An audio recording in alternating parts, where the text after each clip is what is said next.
Hi అండి, welcome back to జడాబాకా ఛానల్కి. ఇక 7వ తరగతిలో 9వ పాఠం. ఇక ఎంత లెంత్గా అవుతుందో చూసి అన్నీ మొత్తం చెప్పేద్దాము. ఇంట్లో చెప్పే ప్రయత్నం అయితే చేద్దాం, ఓకేనా?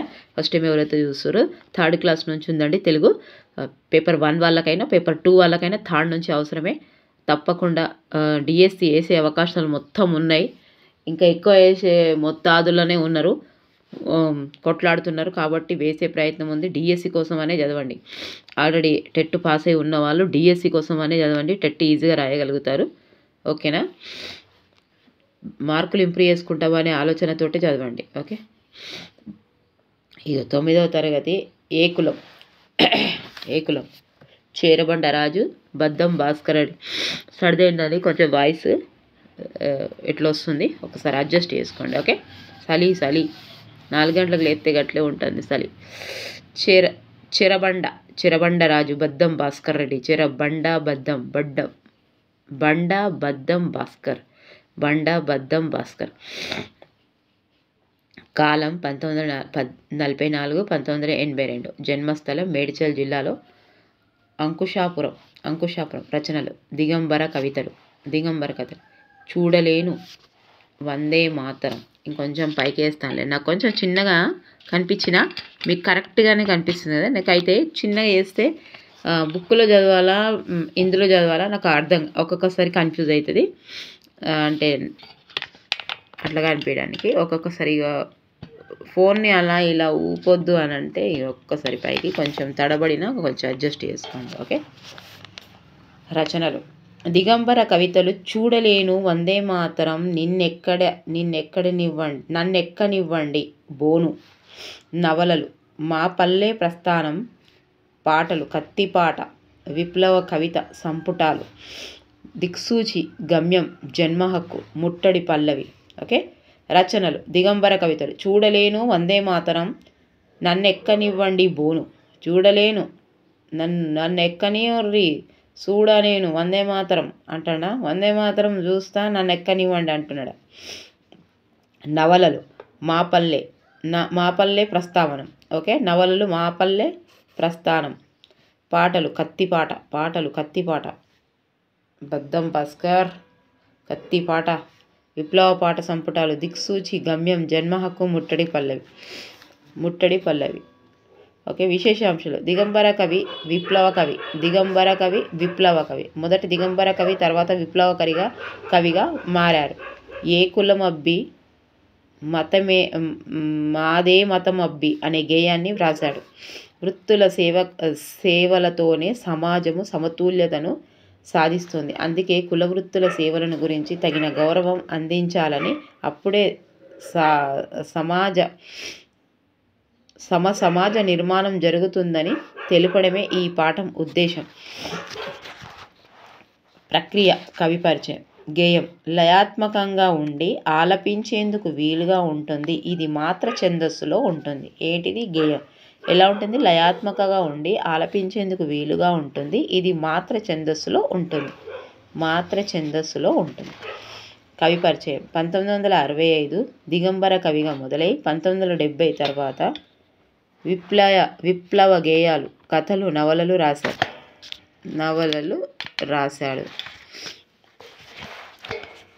కవి పరిచయం 1965లో దిగంబర కవిగా మొదలై 1970 తర్వాత విప్లవ గేయాలుగా, కథలు, నవలలు రాశాడు. తెలుగు కవిత్వంలో పదునైన వ్యక్తీకరణకు, మొక్కవోని దీక్షకు, ధిక్కర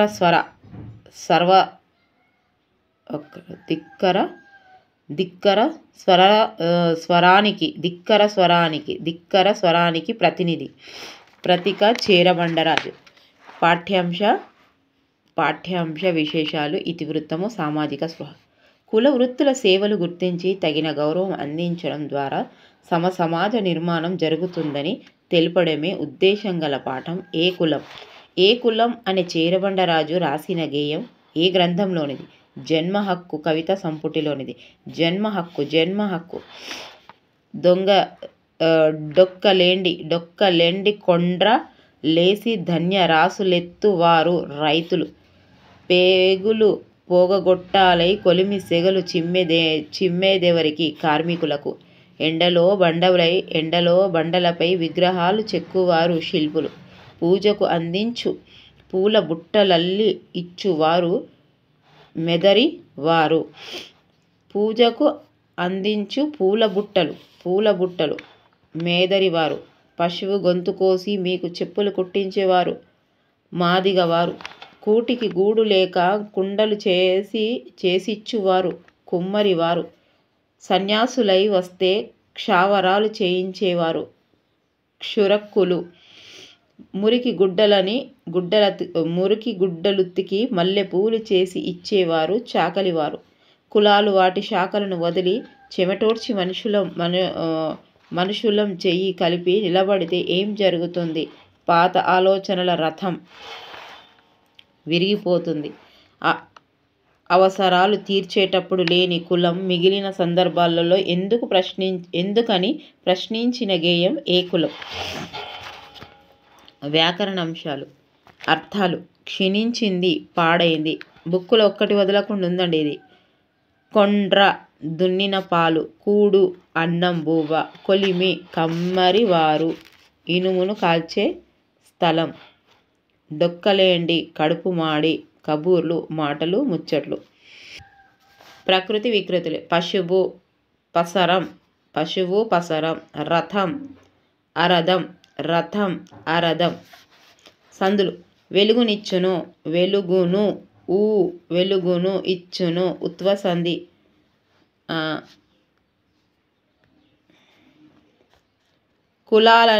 కులాలు ప్లస్ అని ఉత్వసంధి. కూటికి ప్లస్ ఇంత ఇత్వసంధి. కొండ్రలేసి కొండ్రలు ప్లస్ ఏసి ఉత్వసంధి. కబూర్లు ప్లస్ అని ఉత్వసంధి. అందించు అంది ప్లస్ ఇచ్చు అందించు ఇత్వసంధి. ఎవరితడు ఎవరు ఊ ప్లస్ ఇతడు ఉత్వసంధి. డొక్కలేండి డొక్కలు ఊ ప్లస్ ఎండి ఉత్వసంధి. బుట్టలు ఊ ప్లస్ ఉత్వసంధి. గుడ్డలుతికి ఉతికి ఉత్వసంధి. రాముడు ఊ ఉత్వసంధి. సమాసాలు. ధాన్యరాశులు. ధాన్యము యొక్క రాశులు. యొక్క షష్ఠి తత్పురుష సమాసము. బొగ్గుట్టలు. ఇవన్నీ డూముబూలు అవన్నీ తప్పకుండా విభక్తులు ఖచ్చితంగా బైహార్ట్ చేయాలండి. పేపర్ 1 అయినా సరే 2 అయినా సరే. బొగ్గుట్టలు. బొగ్గు యొక్క గుట్టలు షష్ఠి తత్పురుష సమాసము. మురికి గుడ్డలు. మురికివైన గుడ్డలు విశేషణ పూర్వపద కర్మధారయ సమాసం. అలంకారాలు. పశువు గొంతు కోసి మీకు చెప్పులు కుట్టించినప్పుడు. కూటికింత గూడు లేక కుండలు చేసిచ్చినప్పుడు. అంత్యానుప్రాస అలంకారము. సన్యాసులై వస్తే క్షావరాలు చేసినప్పుడు. మురికి గుడ్డలుతికి మల్లెపూలు చేసినప్పుడు.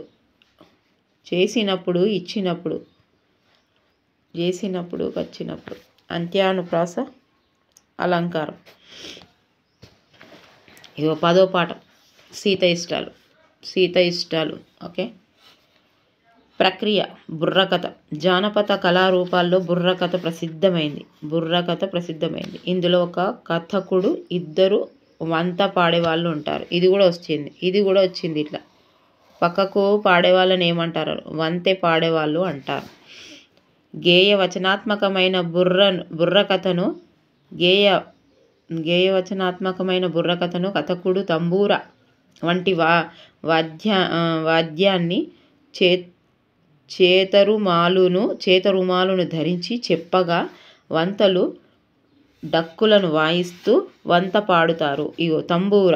ఇది ఎవరిది? బుర్రకథ వాళ్ళది. తంబూర తప్పకుండా చాలు. బుర్రకథను కథకుడు తంబూర వంటి వాయిద్యాలను చేతపరిచి చెప్పగా వంతలు డక్కులను ఉపయోగిస్తారు. ఓకే. విచిత్రమైన తాళంతో హావభావ ప్రకటనతో శ్రోతలకు ఆనందోత్సవాలను కలిగిస్తారు. నాజరును బుర్రకథ పితామహునిగా కీర్తిస్తారు. మీకు క్లారిటీగానే కనిపిస్తుంది కదా? నాకు కొంచెం చిన్నగా అయిన వర్డ్స్, నో ప్రాబ్లం. మీకు కరెక్ట్గా కనిపిస్తే సరిపోతుంది. పాఠ్యాంశ విశేషాలు. నాకు ఎక్కడైనా మిస్టేక్ అయినా మీకు కూడా కనిపిస్తుంది. ఓకే. ఇతివృత్తం బాలిక విద్య. స్త్రీ విద్య కుటుంబానికే కాక ప్రపంచానికే వెలుగునిస్తుంది. చెప్పడమే ఉద్దేశం గల పాఠం సీత ఇష్టాలు.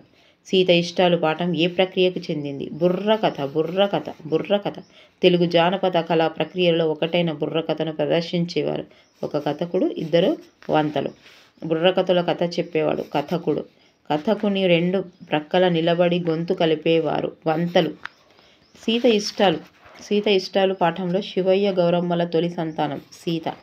రామాపురం అనే పల్లెటూరిలో శివయ్య గౌరమ్మ దంపతులకు తొలి సంతానమైన సీత చదువుకునేందుకు చేసిన ప్రయత్నమే సీత ఇష్టాలు అనే బుర్రకథను పాఠానికి నేపథ్యం. సీత ఇష్టాలు అనే బుర్రకథ పాఠాన్ని కృష్ణవేణి చెబుతుండగా రోజా రాజు వంత పాడారు. కృష్ణవేణి చెప్తుంటే ఎవరు పాడారు? రోజా రాజు. ఏందిరా పాతంటే రోతగా ఉందా అన్నది ఎవరు? రోజా రాజుతో. ఇప్పుడు నేనేమన్నానని కరెంటు షాకు తిన్నా కాకి లెక్క అరుస్తున్నావు అన్నది ఎవరు? రాజు రోజాతో. ఆలస్యం అమృతం విషం అంటే ఇదేనేమో రాజు. పిల్లల బడిలో పెద్దలు పనిలో అనే సంగతి వాళ్లకు తెలియదాక అన్నది రాజు. స్త్రీలు విలసిల్లిన భారత భూమిలో రజనాలు పడే రతనాల నేల తెలుగు నేల. ఎన్ని సంవత్సరాల లోపు పిల్లలను పనిలో పెట్టుకోకూడదు? 16 సంవత్సరాలు. సీత ఇష్టాలను నొప్పించి సీతను బడిలో చేర్చినది శ్రావణి టీచర్. ఇక మనం 18 సంవత్సరాలు ఇస్తాడు ఆయన ఖచ్చితంగా ఆప్షన్. మనం ఏమనుకుంటే 18 సంవత్సరాల కంటే ముందు ఓటర్ హక్కు రాదు కాబట్టి మైనర్ల కింద వస్తారు కాబట్టి ఎన్ని సంవత్సరాలలోపు పిల్లల్ని పనిలో పెట్టకూడదు అంటే 18 సంవత్సరాలే రాస్తాం. కానీ 16. సమాజానికి చేయాలనుకున్న సీత ఏ ఉద్యోగానికి ఎంపికైంది? మండలం అభివృద్ధి అధికారి. 1940 ప్రాంతంలో తెలంగాణలో స్త్రీలకు చైతన్యవంతంగా చేయడానికి ఏర్పరిచిన సమాజాలు లేడీ హైదరీ క్లబ్, సోదరి సమాజము, ఆంధ్ర యువతి మండలి, ఆంధ్ర మహాసభ. సాహిత్యం ద్వారా గాంధీ సిద్ధాంతంను ప్రచారం చేసి వితంతువుల కోసం వసతి గృహాలను ఏర్పాటు చేసిన రత్నాదేశాయి. స్త్రీల చైతన్యాన్ని కృషి చేసిన వారు సుమిత్రాదేవి, ఈశ్వరీబాయి, సంగం లక్ష్మీబాయి. నాంపల్లిలో బాలికల కోసం పాఠశాల ప్రారంభించినది వరద సుందరదేవి. 2014 నోబెల్ శాంతి పురస్కారాన్ని కైలాష్ సత్యార్థితో పంచుకున్నది ఎవరు? మలాలా యూసుఫ్ జై. ఎప్పుడు? 2014లో. ఎవరికి? వీరికి సత్యార్థికి, మలాలాకి. ఏమొచ్చింది? నోబెల్ బహుమతి. సాటి మనిషిని ప్రేమించడమే నా కుటుంబం నాకు నేర్పిన సంస్కారం. నా మీద తూటలు కల్పించిన దాన్ని తాలిబాన్ ఇచ్చి సహయోధులుగా నిలిచిన అతన్ని నేను క్షమిస్తాను అన్నది Malala Yousuf Zai. Gandhiji, Martin Luther King, mother తెరీసాలే నాకు ఆదర్శం అని గర్వంగా చాటింది మలాలా యూసుఫ్ జై. 11వ పాఠం స్త్రీలు పొంగిన జీవనగడ్డ. ఇది ఎవరు రాసిరు? రాయప్రోలు సుబ్బారావు. ఇది ఎట్లా గుర్తుపెట్టుకోవాలంటే ఇగో స్త్రీలు పొంగిన ప్రోలు, స్త్రీలు ప్రోలు, పొంగిన ప్రోలు. ఇట్లా గుర్తుపెట్టుకోవాలి. స్త్రీలు పొంగిన జీవనగడ్డ. స్త్రీలు రాయప్రోలు సుబ్బారావు అనగానే స్త్రీలు పొంగిన గుర్తుపెట్టుకోరు. ఓకే. కాలం క్రీస్తు శకం 20వ శతాబ్దం. జననం 13/3/1892. మరణం 3/6/1984. జన్మస్థలం గుంటూరు జిల్లా గార్లపాడు గ్రామం. గార్లపాడు.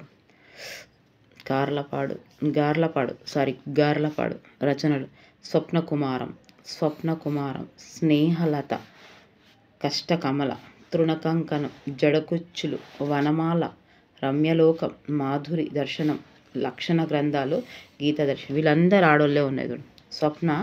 స్వప్న, స్నేహలత, కమల, కంకణం, ఇవన్నీ వనమాల, రమ్య, ఈ మాధురి, ఈ జడకుచ్చులు వేసుకొని ఏడిగోతన దర్శనానికి పోతాను. ఓకే. ఎవరు? స్వప్న, ప్రేమ, స్నేహలత, కమల, కంకణం, ఇక జడకుచ్చులు, ఈ వనమాల, రమ్య, మాధురి దర్శనం, ఇవన్నీ వేసుకొని జడకుచ్చులు వేసుకొని వీళ్ళందరూ మాధురి దర్శనం చేయడానికి పోదురు. లక్షణ గ్రంథాలు, గీతా దర్శనం, ఇంట్లో కూడా గీతా దర్శనం, అనుమతి, ఆంధ్రావళి, లలిత, అమలిన శృంగార సిద్ధాంతం. బిరుదులు: అభినవ కవికుల గురువు కోకిల స్వామి. కోకిల ఇంట్లో కూడా ఆడామిన వచ్చింది, కోకిల స్వామి. సో విశేషణ అంశాలు: ఆంధ్రావళి, జడకొచ్చులు, వనమాల ప్రసిద్ధమైన ఖండకావ్యాలు. ఏంటి? ఆంధ్రావళి. ఇవేంటి? ఆంధ్రావళి, జడకొచ్చులు, వనమాల ప్రసిద్ధమైన ఖండకావ్యాలు రాశారు. అమలిన శృంగార సిద్ధాంతాన్ని ప్రతిపాదించారు. తెలుగులో తొలి భావకవి. ఉస్మానియాలో తెలుగు శాఖ తొలి ఆచార్యులుగా పనిచేశారు. స్త్రీలు పొంగిన జీవనగడ్డ. ఏ దేశమేగినా హిందుగాలిడినా, ఏ పీఠమెక్కినా, ఎవరెదురైనా పొగడరాని తల్లి భూమి భారతిని, నిలపరాని జాతి నిండు గౌరవము. అమరావతి పట్టణమున అనేక గేయాలు రాశారు. ఓకే. ఏ దేశం ఏగినా ఎందుకాలిడినా అమరావతి పట్టణమున అనేక గేయాలు రాశారు. అద్భుత వర్జనాలు, తెలుగుదనం, దేశభక్తి రాయప్రోలు కవిత్వంలో అడుగడుగున కనిపిస్తాయి. ప్రక్రియ: గేయ ప్రక్రియ విభాగానికి చెందినది. విషయ వైవిధ్యాన్ని బట్టి దేశభక్తి ప్రధానంగా ప్రబోధించు గేయం దేశభక్తి గేయం. మాత్ర, ఛందస్సు, లయను, అంత్యప్రాసాలు,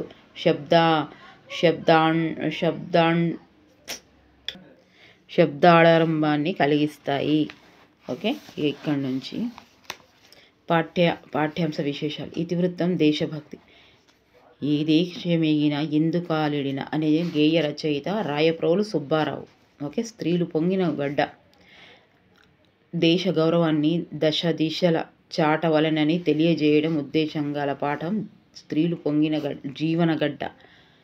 మాత్ర ఛందస్సులో రాగయుక్తంగా పాడుకోవడానికి వీలైన ప్రక్రియ గేయం. స్త్రీలు పొంగిన జీవనగడ్డగా పారిన భాగ్యసీమగా వర్ధిల్లినది భరతఖండం. భారత సాహిత్యంలో ఆది కావ్యంగా పేరుపడ్డది రామాయణం. ప్రపంచంలోని అతి పురాణ సాహిత్యం వేదాలు. బాదరాయణుడు అనే శబ్దానికి వృత్యాత్పత్తి బదరీవనమున తపస్సు చెయ్యువాడు. వ్యాసుడు. బదరీవనమున తపస్సు చెయ్యువాడు. నవరసములు: శృంగారం, హాస్యం, కరుణం, రౌద్రం, వీరం, భయానకం, బీభత్సవం, అద్భుతం, శాంతం. కవి. ఈ పాఠంలో ప్రస్తావించిన నది తుంగభద్ర. పాండవేయుల పదనును కత్తులు మండి మెరసిన మహితరణ కథ మహాభారతం. లోకమంతకు కాకపెట్టిన కథన పాండితిని కలవారు కాకతీయులు.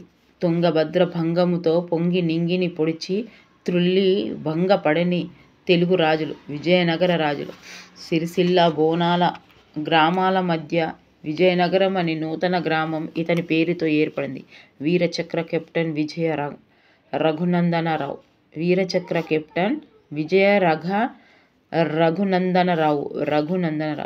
కెప్టెన్ విజయ రఘునందనరావుకు నివాళిగా స్ఫూర్తి సంస్థ ఎక్కడ ఉంది? కరీంనగర్లో ఉంది. వ్యాకరణ అంశాలు. 2 సార్లు వింటే ఈజీగా వచ్చేస్తుందండి. మీరు స్కూల్లో ఉన్నప్పుడైనా ఇలా వినొచ్చు, లేదంటే మనం కిచెన్లో ఉన్నప్పుడు కూడా ఇలా వీడియో పెట్టుకుంటే 1కి 2 సార్లు, తెలుగు కాబట్టి 1కి 2 సార్లు 3 సార్లు వింటేనే ఖచ్చితంగా గుర్తుపట్టగలిగే అవకాశం ఉంటుంది. విపినం, ఇది కూడా వచ్చింది. అరణ్యం, వనం టెట్టులు వచ్చిందమ్మా. ఇది కూడా. ధరణి, భూమి, ధరత్రి, అవని, నేల. ఇది కూడా వచ్చింది. సందులు. సూత్రయుగము ప్లస్ లా. లులనాల సంధి. సూత్రయుగము ప్లస్ లా. క్షాత్రయుగము ప్లస్ లా. లులనాల సంధి. ఓకే. సమాసాలు. నవరసములు. నవ అను సంఖ్య గల రసములు అంటే సంఖ్య వస్తే ఏంటిది? ద్విగు సమాసము. నవ 9. ఓకే. ద్విగు సమాసము. అర్థాన్ని బట్టి వాక్యాలు రకాలు. వారు చదువుకోవాలని నేను వేడుకుంటున్నాను. మిమ్మల్ని నేను ప్రార్థిస్తున్నాను. దయచేసి మీరు రావాలి. ఈ 3 వాక్యాలలో ఒకరికి మరొకరు ప్రార్థిస్తున్నట్లు ఉన్నది. ఇట్లా ప్రార్థిస్తున్నట్లుగా ఉండే వాక్యము ప్రార్థనార్థక వాక్యము. ఇది వీటిలో ఎంత మంచిగా ఉన్నాయి చూడండి. ఒక్కొక్క లెసను అకాడమిక్ బుక్ ఒక్కొక్క లెసన్ చదివితే ఒక్కొక్క లెసన్ వెనుక ఇట్లా ఒక్కొక్కటి ఇచ్చాడు. అంత గ్రామర్ ఒకటిసారి చదువుకునేసరికి మనకేమో గ్రామర్ అని పిచ్చిలేస్తుంది. ఎంత మంచిగా ఇచ్చిండే. వారు చదువుకోవాలని నేను వేడుకుంటున్నాను. ఇక్కడ వేడుకుంటున్నాడు, ఇక్కడ ప్రార్థిస్తున్నాడు. దయచేసి ఇక్కడ మీరు రావాలి అని చెప్తున్నాడు. ఈ 3 వాక్యాలలో ఒకరికి మరొకరు ప్రార్థిస్తున్నట్లు ఉన్నది. అంటే ఇట్లా ప్రార్థిస్తున్నట్లుగా ఉండే వాక్యాన్ని ప్రార్థనార్థక వాక్యము అంటారు. నేను ఉన్నత చదువు చదవగలను. నడిచి వెళ్ళగలను. భయం లేకుండా మాట్లాడగలను.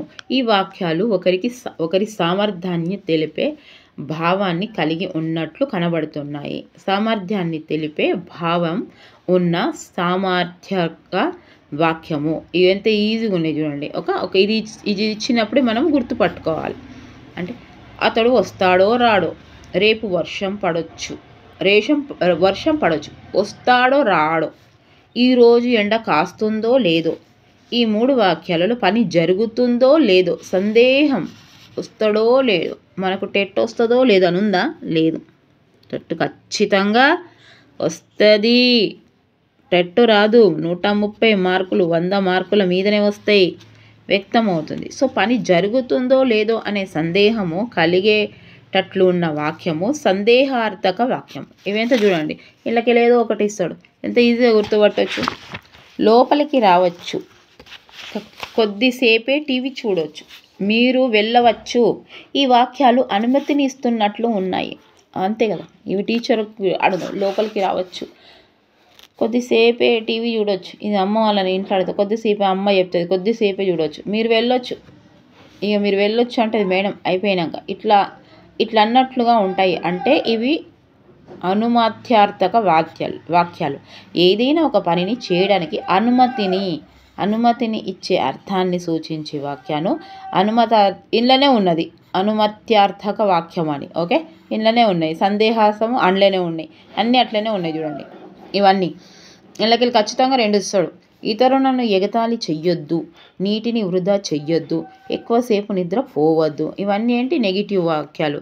ఈ వాక్యాలు ఆయా పనులను చెయ్యవద్దని చెబుతున్నవి, నిషేధిస్తున్నవి కనుక ఇవి నిషేధార్థక వాక్యాలు. వద్దు. ఫోన్ చూడొద్దు. టెట్టు వచ్చే వరకు దానిపైనే ఉండాలి. టైం వేస్ట్ చేయొద్దు. ఒక పనిని చెయ్యొద్దని నిషేధించే అర్థాన్ని సూచించే వాక్యం నిషేధార్థక వాక్యం. ఇవి ఎంత ఈజీగా ఉన్నాయి చూసిరా.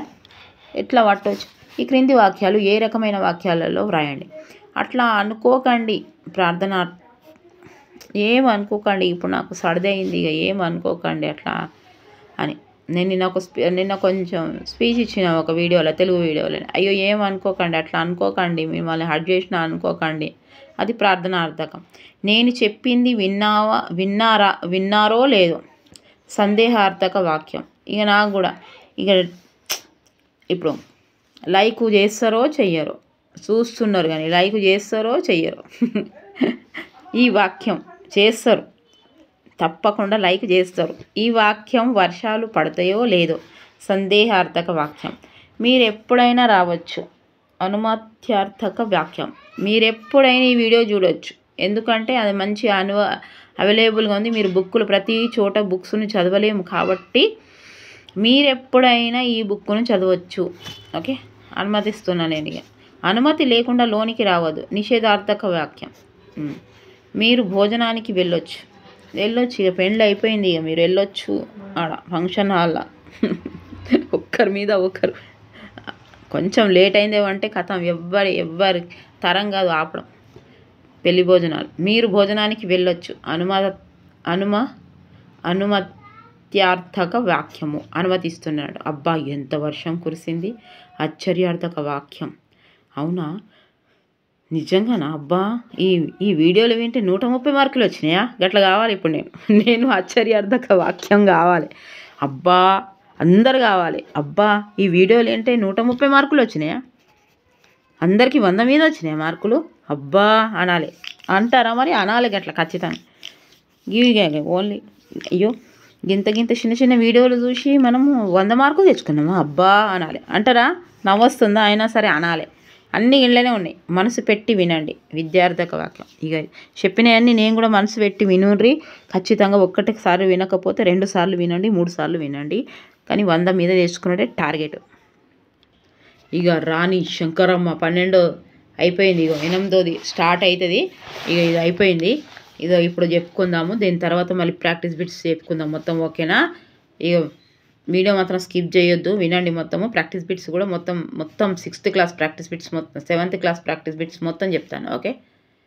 సంపన్నుండం బై రంగా కృష్ణమాచార్యులు. రచన మెదక్ జిల్లాంతర్గత ఆందోళు శౌర్య వీరారెడ్డి త్రయం వీరుల గాథలు. ప్రక్రియ గేయ కథ. శంకరమ్మ, రాణి శంకరమ్మ అంటే గేయ కథ ప్రధానంగా మాత్ర ఛందస్సులో లయాత్మకంగా సాగే ప్రక్రియ. జానపదులు కర్ణాకర్ణిగా చెప్పుకునే రాణి శంకరమ్మ కథ జానపద గేయగా మలచబడింది. ఓకే. పాఠ్యాంశ విశేషాలు. ఇతివృత్తం చారిత్రక వీరగాథ. ఆందోళు సంస్థానాన్ని పాలించి శత్రువులను గడగడలాడించిన తెలంగాణ వీర వనిత రాణి శంకరమ్మ. రాణి శంకరమ్మ జన్మస్థలం సంగారెడ్డి సమీపంలోని గౌడిచర్ల. 1702. ఓకే. రాణి శంకరమ్మ తల్లిదండ్రులు రాజమ్మ, సంగారెడ్డి. సంగారెడ్డి ఆయన పేరు, వాళ్ళ నాన్న పేరు. స్పెషల్ ఉన్నాయి, గుర్తుంటాయి. మన సైకాలజీ ప్రకారము ఏం గుర్తుకుంటాయి? సగం ఫీజు ఎగ్గొట్టిన వాళ్ళు గుర్తుకుంటారు, సగం కోచింగ్ వాళ్ళు వేసిన వాళ్ళు గుర్తుంటారు, అప్పు ఎగ్గొట్టిన వాళ్ళు గుర్తుంటారు. మనం గుర్తుండాలంటే బ్యాడ్గా గుర్తుంటారు అన్నట్టు. ఇట్లా సంగారెడ్డి ఏడని ఉంటుందా? ఎవరు? రాణి శంకరమ్మ. ఈ రానమ్మ వాళ్ళ డాడీ సంగారెడ్డి. రాణి శంకరమ్మ పాఠ్యాంశ ప్రక్రియ గేయ కథ. మెతుకు సీమ సిగలో విరసిన శౌర్య పారిజాతం రాణి శంకరమ్మ. ఆహా ఎంత మంచిగా పేరు చూసిన కవిత్వం. అపర రుద్రమావలే అపరంజి బొమ్మ వలె అవతరించింది ఆది శంకరమ్మ. గౌడిచర్ల ప్రాంతంలో చిరుతపులిని చంపిన వీర వనిత శంకరమ్మ. 1764లో ఆందోళు రాజ్యానికి శంకరమ్మ రాణి అయ్యింది. ఎప్పుడు? 64. ఎప్పుడు పుట్టింది ఆమె? ఇక 1702లో పుట్టింది. ఇక 64 అయింది. ఎంత ఓపిక పడితే రాణి అయింది చూసిరా. శంకరమ్మను వివాహం చేసుకున్న ఆందోళు రాజు ఎవరు? నారాసింహారెడ్డి. ఎవరు? బాలకృష్ణనా లేకపోతే ఎన్టీఆర్? ఏమో చెప్పుర్రి, సినిమాల గురించి ఐడియా లేదు, తక్కువ తెలియదు. నారాసింహారెడ్డి ఎవరు? శంకరమ్మ. నారాసింహారెడ్డిపై విషప్రయోగం చేసి చంపిన వారు ఎవరు? సిద్దిఖీర్ సోదరులు. రాణి శంకరమ్మను మరాఠీపై యుద్ధానికి పంపినవాడు నైజాం రాజు. రాణి శంకరమ్మ చరిత్రను ప్రస్తుత పాఠ్యభాగంలో బతుకమ్మ పాట రూపంలో రచించబడింది. గురుడాద్రి గుట్టపై రంగనాథాలయాన్ని కట్టించింది. గురుడాద్రి గుట్టపై రంగునాథాలయాన్ని కట్టించిందట. పిష్వల తోకలు కత్తిరించి వచ్చిన శంకరమ్మకు నైజాం నవాబు ఇచ్చిన బిరుదు రాయబాగేన్. తీర్థయాత్రలకు వెళ్ళిన శంకరమ్మపై అడవిలో శత్రువుల మత్తుమందు చల్లగా ఆమెకు దారి చూపినది కోయరాజు. 1774 శంకరమ్మ ఎలా వర్ణించింది? రాచపుండు పుట్టి. వ్యాకరణాంశాలు. సందులు. రంగనాథాలయము, రంగనాథ ప్లస్ ఆలయము, సవర్ణ దీర్ఘ సంధి, రంగనాథ. అమృతాన్నము, అమృత ప్లస్ అన్నము, సవర్ణ దీర్ఘ సంధి. అజరామం, అజర ప్లస్ అమరం, సవర్ణ దీర్ఘ సంధి. కవీంద్రుడు, కవి ప్లస్ ఇంద్రుడు, కవి. ఇక ఈదు వచ్చి ముసలైంది. కవీంద్రుడు, కవి ప్లస్ ఇంద్రుడు, సవర్ణ దీర్ఘ సంధి. సమాసాలు: చదువు, సంధ్యలు, చదువు సంధ్య. ద్వంద్వ సమాసం: రెండు అర్థాలకు సమానమైన, రెండు పదాలకు సమానమైన అర్థాలు ఉన్నప్పుడు, అంటే సమానమైన అర్థాలు కాకుండా రెండు సమానమైన పదాలు అన్నట్టు ద్వంద్వ సమాసం. తల్లి తండ్రులు అట్లాంటివి. పాము ముంగిసలు, పాము ముంగీస, ద్వంద్వ సమాసము. ఎండ వానలు, ఎండ వాన, ద్వంద్వ సమాసము. కొండ కోనలు, కొండ కోన, ద్వంద్వ సమాసము. మంత్రాలు, మంత్రము, ద్వంద్వ సమాసం. So total 7th class practice bits అయిపోయింది. ఓకేనా? చదువు పాఠ్యభాగం ఏ ప్రక్రియకు చెందింది? ఏ ప్రక్రియకు చెందింది? కథాకావ్యం. చదువు పాఠ్యభాగ రచయిత ఎవరు? ఎవరు? కొరవి గోపరాజు. చదువుకు కొరవి పెట్టింది ఎవరు? గోపరాజు. చదువుకు కొరవి పెట్టింది ఎవరు? గోపరాజు. గుర్తుపెట్టుకోరు, ఎట్లనో బ్యాడ్ కానీ కాదు అని గుర్తుపెట్టుకోవాలని. ఓకే. ఈ క్రింది వాణిలో చదువు పట్ల ఎటువంటి ఆసక్తి లేనివాడు ఎవరు? 1 కమలాకరుడు. విక్రమార్క మహారాజు యొక్క పురోహితుడు ఎవరు? 4వది త్రివిక్రముడు. చిన్నగా చేస్తే ఇంట్లోకి వస్తలేదు, తెలుగు పెద్దగా ఉన్నాయి, ఇట్లా నాకు కొంచెం ప్రాబ్లం అవుతుంది. విక్రమార్కుని మంత్రి ఎవరు? 1 భట్టి. కమలాకరుడికి చదువు నేర్పిన కాశ్మీర ప్రాంత బ్రాహ్మణుడెవరు? 1 చంద్రకేతుడు. వక్రము అనగా అర్థమేమి? 4వది ముఖము. వక్రము, ముఖము. నాయనమ్మ పాఠ్యభాగ ఇతివృత్తము ఏమిటి? వృద్ధుల పట్ల వైఖరి. నాయనమ్మ పాఠ్యభాగం ఏ ప్రక్రియకు చెందును? కథానిక. నాయనమ్మ పాఠ్యభాగంలో నాయనమ్మ మనవడు ఎవరు? 1వది రవి. నాయనమ్మ మంచం పక్కనున్న వస్తువును తారుమారు చేసింది ఎవరు చేశారు? శేఖర్. నాయనమ్మ పాఠ్యభాగంలో పాశ్చాత్యం పడిన పాత్ర ఏంటిది? శేఖర్. నేను ఇట్లా పడితే అయ్యో, ఇక్కడ రికార్డ్ అయిందా లేదా అండి? రికార్డ్ అయిందో లేదో ఒక్కసారి చూడండి. ఎప్పుడు ఇదే ప్రాబ్లం అవుతుంది నాకు. శతకసుధ పాఠ్యభాగ ఇతివృత్తం ఏమిటి? రికార్డ్ అయితే రెండోసారి వినండి, ఇక లేదంటే ఒక్కసారి వినండి. శతకసుధ పాఠ్యభాగ ఇతివృత్తం ఏమిటి? నైతిక విలువలు. ఏ పద్యానికదే స్వతంత్ర భావంతో ఉండడాన్ని ఏమంటారు? ముక్తకం. సుమతి శతకంలోని ఛందస్సు ఏది? కందకం. జన వ్యవహార నుడికారాలు, పదబంధాలు, లోకోక్తులను పద్యరూపంలో వ్యక్తీకరిస్తూ రాసిన ఏ రచన శేషప్ప పేరు తెచ్చింది? నరసింహ శతకం. నగ్న సత్యాలు శతకాన్ని రాసింది ఎవరు? సత్యం రవికాంటి రామయ్య. గిట్లా గుర్తుపెట్టుకోమని చెప్పిన. సత్య హరిశ్చంద్రుడు కాబట్టి నగ్న సత్యం, కరెక్ట్గా సత్యం చెప్తాడని రామయ్య గుర్తుపెట్టుకోరు అని చెప్పారు, రవికాంటి రామయ్య. హన్మకొండ జిల్లా రంగశాయిపేట గ్రామానికి చెందిన కవి ఆడిపు చంద్రమౌళి. యాదగిరి వాస నృసింహ రమా విభో ప్రభో అనే మకుటంతో శతకం రాసినవాడు దూపాటి సంపత్ కుమాచార్యులు.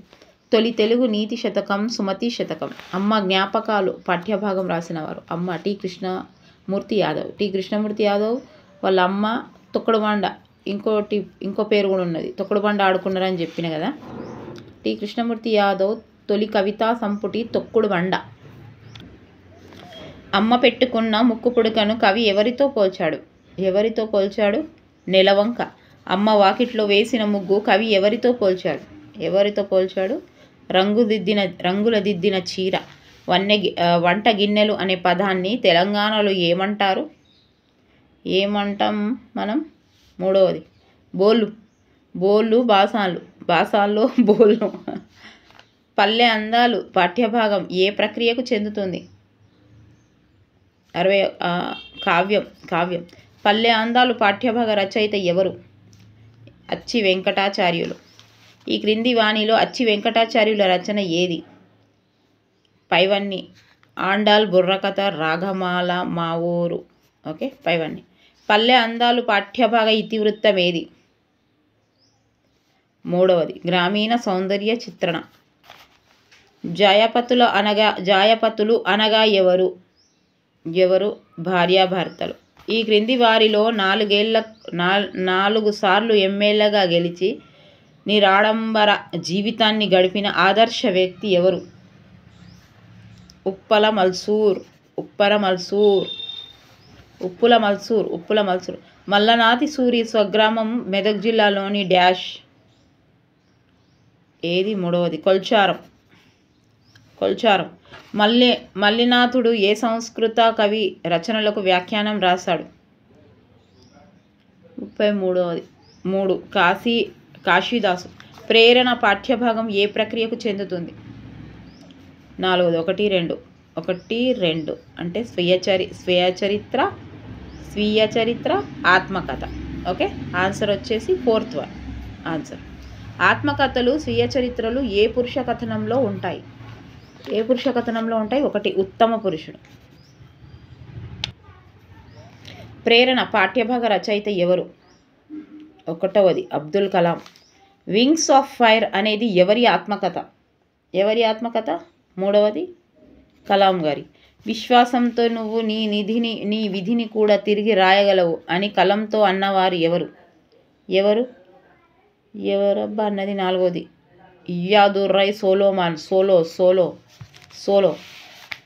కలం అన్నయ్య ముస్తఫా కమల్ ఏ దుకాణం నడిపేవాడు? కిరాణా షాపు. కలాం తమ్ముడు కాసిం మహమ్మద్ ఏ దుకాణం నడిపేవారు? 1 ఫ్యాన్సీ. కలాం ఏ శాస్త్రంపై అమిత ఆసక్తి ఏర్పరచుకున్నారు? 41 భౌతిక శాస్త్రం. వీళ్ళు చూసిరా, వీళ్ళ ఫ్యామిలీ కూడా ఎంత మంచి, అసలు మళ్ళీ వస్తాడా ఇలాంటి రాజకీయవేత్త, ఇలాంటి సైంటిస్టు? ఇప్పుడేమో అన్ని బ్యాంకులలో కోట్లు ఉంటుండే, ఫ్యామిలీ కాదు మొత్తం వాళ్ళ వంశానికి మొత్తం ఏదో ఒకటి జాబు, వాళ్ళ బ్యాంక్ బ్యాలెన్స్ అన్నీ నింపి పెడతారు. ఇప్పుడు వాళ్ళ అన్నయ్య హెల్ప్ చేయలేదు, వాళ్ళు ఎట్లున్నారో అదే స్థితిలో ఉన్నారు. చూసారా, ఇంత ఏమంటారు, నగ్న సత్యం అది. ఎంత మంచిగా నిస్వార్థంగా దేశానికి వాళ్ళు చేసిర్రు. వాళ్ళు ఏంటిది అది, అట్లా మళ్ళీ పుట్టరు. అంత కిరాణం దుకాణం మీదనే ఉన్నాడు వాళ్ళ అన్నయ్య వాళ్ళు. ఇంకా వాళ్ళు ఆశించలేదు, ఈయనే ఏం చెయ్యలేదు. అంత ఘోరం. అంటే ప్రభుత్వాన్ని ఎక్కడైనా వాడుకున్నారా? రాజకీయాన్ని ఎక్కడ వాడుకున్నారా? కలాం గారు. కలాం ఏ శాస్త్రంపై అమిత ఆసక్తి ఏర్పరచుకున్నారు? భౌతిక శాస్త్రం. శిల్పి పాఠ్యభాగ రచయిత ఎవరు? గుర్రం జాషువా. శిల్పం చెక్కడానికి గుర్రం మీద ఎక్కిపోయిండు గుర్రం జాషువా. సందేశభరితమైన జాషువా రచన ఏది? సుషేరా గిట్ల చిన్న బుక్కులో లేదు కదా, అట్లా గిట్ల ఇస్తాడంట. గబ్బిలం. వర్ణ వ్యవస్థను, అస్పృశ్యతను నిరసించిన జాషువా రచన ఏది? 44వది 2 గబ్బిలం బాగానే ఉన్నదబ్బా. షానామ గ్రంథాన్ని పారశీక భాషలో రచించిన వారు ఎవరు? 3వది ఫిరదౌసి. శిల్పి పాఠ్యభాగం జాషువా రాసిన ఏ ఖండకావ్య సంపుటి నుండి గ్రహింపబడినది? 1 మొదటి సంపుటి. ఒక అంశాన్ని విభిన్న కోణాల్లో దర్శిస్తూ సందేహాత్మకంగాను, వర్ణాత్మకంగాను, భావోద్వేగాత్మకంతో చేసే రచన ఏది? 4వది ఖండకావ్యము. మంచి కిరీటం అనే పదంలోని సమాసం ఏది? 1వది విశేషణ పూర్వపద కర్మధారయం. గ్రామాల్లోని వేడుకలు, క్రీడా వినోదాలు పాఠ్యభాగ రచయిత ఎవరు? 2వది దేవులపల్లి రామానుజరావు గారు. దేవులపల్లి రామానుజరావు గారి ఆత్మకథ ఏది? ఏది? 1వది 50 సంవత్సరాల జ్ఞాపకాలు. దేవులపల్లి రామానుజరావు రచించిన వ్యాస సంపుటి ఏది?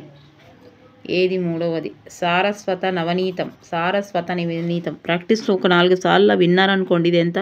ఒక 30 నిమిషాలు 35 నిమిషాల వీడియో, అర్ధగంట విన్నారు అని అంటే మొత్తం 3 లెసన్లు అయ్యి మొత్తం ఇట్లా వచ్చేస్తాయి. విషయ క్లుప్తత, సరళత అనేవి దేని లక్షణాలు? రేడియో ప్రసంగం. ఈ క్రింది వాటిలో జానపద కళారూపం ఏది? 4వది పైవన్నీ. తోలు బొమ్మల ఆట, యక్షగానం, బుర్రకథ. ఆన్సర్ వచ్చేసి పైవన్నీ. ఈ క్రింది వారిలో గారడి విద్యను ప్రదర్శించువారు ఎవరు? ఎవరబ్బా? 4వది విప్ర వినోదులు. గారడి విద్యను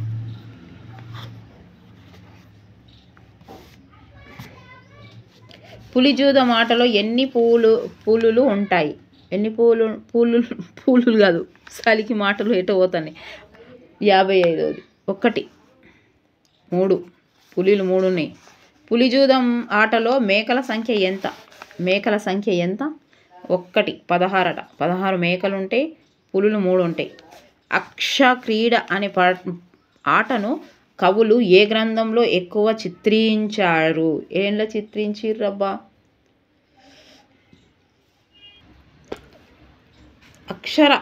అక్షర క్రీడ అనే ఆటను కవులు ఏ గ్రంథంలో ఎక్కువ చిత్రించారు? ఏ గ్రంథంలో చిత్రించారు? 57వది 4 ప్రబంధ కావ్యం. చెరబండ రాజు స్వగ్రామమైన అంకుశాపురం ప్రస్తుతం ఏ జిల్లాలో ఉంది? మేడ్చల్. ప్రస్తుతం ఏ జిల్లాలో ఉంది? మేడ్చల్. ఏ కులమబ్బి మాదే మతమే బబ్బి అనే గేయాన్ని రాసినవారు? 59వది 4 చెరబండరాజు. ఈ చెరబండ అనే పోతుంది నాకు. చెరబండరాజు ఏ కవిగా ప్రసిద్ధుడు? 3వది దిగంబర. పశువు అనే పదానికి వికృతి పదం ఏది?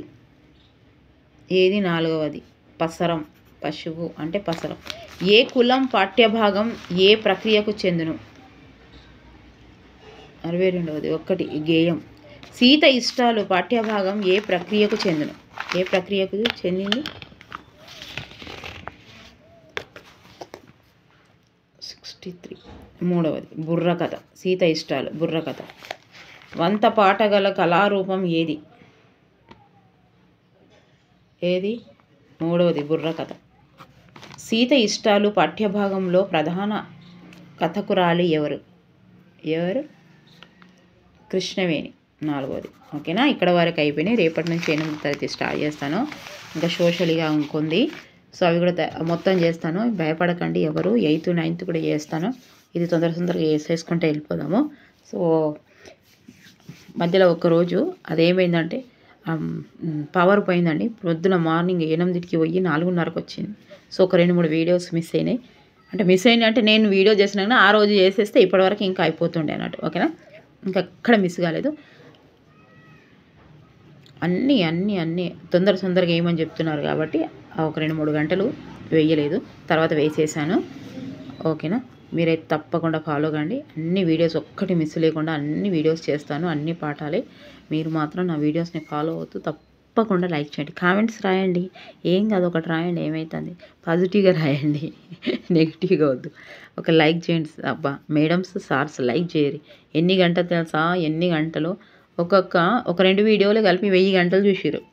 ఇవి 2 వీడియోలు ఉన్నాయి, టాప్ వీడియోస్ అని వస్తున్నాయి. ఆ 2 వీడియోలు కలిపి 1000 గంటలు చూసిండు. అంటే లైకులు మాత్రం కొద్దిగానే ఉన్నాయి. మరి అదే అంటున్నా, జర అబ్బగా లైకులు చేయరు. లైకులు చేస్తే ఏమవుతుందంటే చాలామందికి రీచ్ అవుతుందండి. చాలామందికి రీచ్ అవుతే ఏమవుతుంది అయితే ఇక నాకు కొంచెం ఉపయోగపడుతుంది కదా. అయ్యో నేను తీసినది ఇంతమంది చూసిరని ఎవరికైనా ఉపయోగపడుతుంది, అంతే కదా. 100 మార్కులు రావాలి కదా ఇప్పుడు ఖచ్చితంగా టెట్లో. ఓకేనా? తప్పకుండా రావాలి. మీరు అనుకోవాలి. అది నేను అనుకుంటే రావు, మీరు అనుకుంటేనే వస్తాయి. ఓకే? అనుకోవాలి, గట్టిగా అనుకోవాలి అంతే. 2-3 ఎగ్జాంపుల్స్ ఇచ్చిన కదా నేను, అనుకోవాలి అంతే. మీకు చెప్పేంత పెద్దదాన్ని ఏం కాదు, కానీ సందర్భం వచ్చిందని ఇక మాట్లాడుతున్నా, చెప్తున్నా. Okay? Thank you for watching. By by, take care. ఇది పేపర్ 1 పేపర్ 2 వాళ్ళు ప్రతి ఒక్కరు 10th వరకు చదవాల్సిందే. ఓకేనా? Thank you for watching.